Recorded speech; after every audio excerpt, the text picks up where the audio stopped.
आता एक सविस्तर बातमी बघूयात राजकीय वर्तुळातून।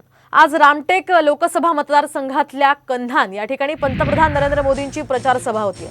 विदर्भात निवडणुकीच्या पहिल्या टप्प्यामध्ये चंद्रपूरनंतर कंधानमध्ये मोदींची ही दुसरी प्रचार सभा पार पडतीये। नागपूरमधून नितीन गडकरी, रामटेकचे राजू पारवे आणि भंडारा गोंदिया मतदारसंघातले भाजप उमेदवार सुनील मेंढे यांच्यासाठी मोदी एकत्रित ही प्रचार सभा घेतात। मात्र आजच्या या सभेवर पावसाचं सुद्धा सावट आहे। तसंच या सभेमुळे अनेक रस्त्यांवर वाहतुकीमध्ये बदल करण्यात आले।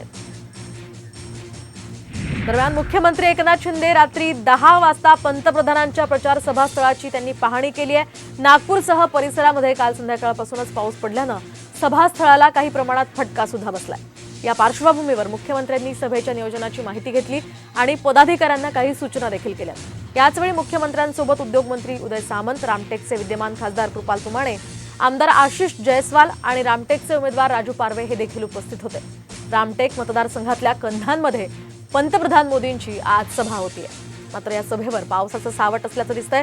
त्याच पार्श्वभूमीवर काल रात्री 10 वाजता मुख्यमंत्र्यांनी या सभास्थळाचा आढावा घेतला।